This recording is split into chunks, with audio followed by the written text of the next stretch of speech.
Let us never forget, on February 28th, this was, what, about 2 months ago? More or less? Yeah, exactly 2 months ago. February 28th, the Senate proposed a bill to avoid the sequester. It would have avoided the sequester. No problem with air traffic control, cutting off long-term unemployment benefits, cutting back on Meals for Wheels, cutting out food, lunch supplies for poor kids in Appalachia.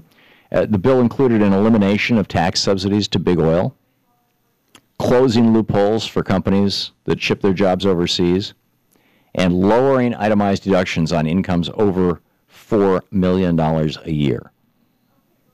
Every single Republican voted against it. Not most. Every single Republican. February 28th would have ended the sequester. Tell me, the president talks about the dysfunction in Washington, D.C. The Republicans have to learn how to get together and get stuff done. He really needs to read Robert Draper's book, Do Not Ask What Good We Do. In that book, Robert Draper talks about how right after President Obama was sworn into office, in fact, the day that he was sworn into office, January 20th, 2009, Robert Draper documents how Frank Luntz, Paul Ryan, Eric Cantor, Kevin McCarthy, now this is the leadership of the Republicans in the House, with the exception of John Boehner, Pete Sessions, Jeb Hensarling, Pete Hoekstra, Dan Lundgren, these are all members of the House,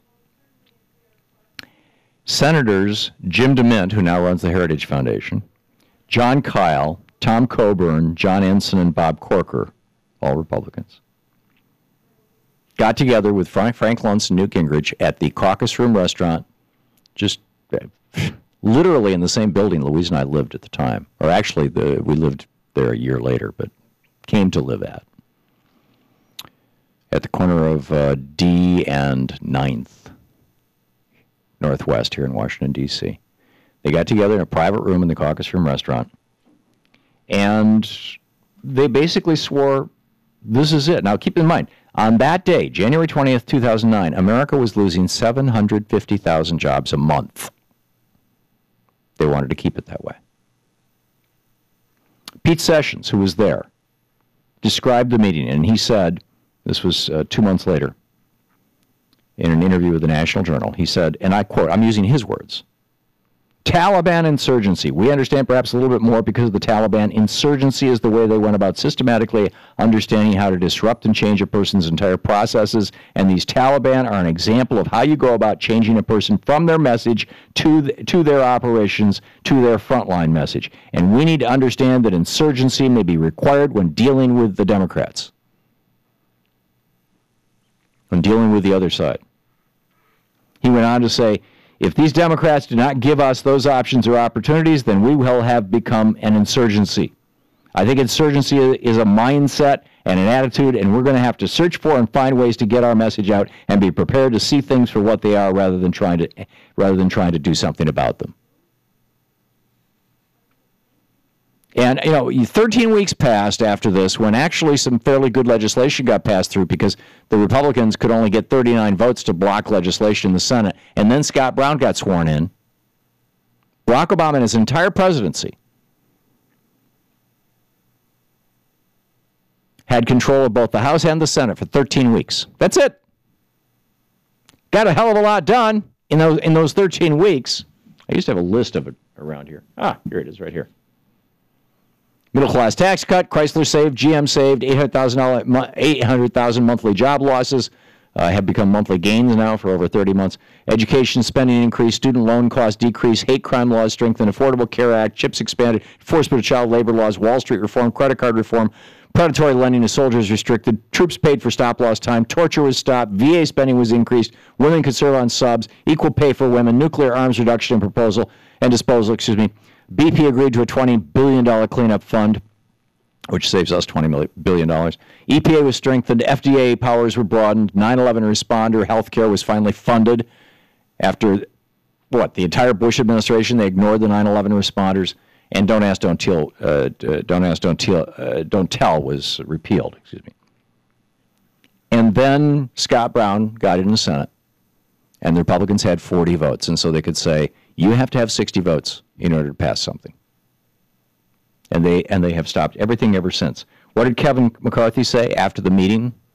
This meeting, the night that Barack Obama was sworn into office 5 years ago? He said, we got to challenge them on every single bill, show united and unyielding opposition to the president's economic policies.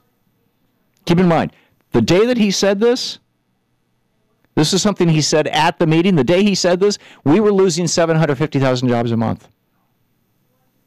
These guys wanted to keep it that way so that Obama would get the blame for the failure of 32 years of Reaganomics.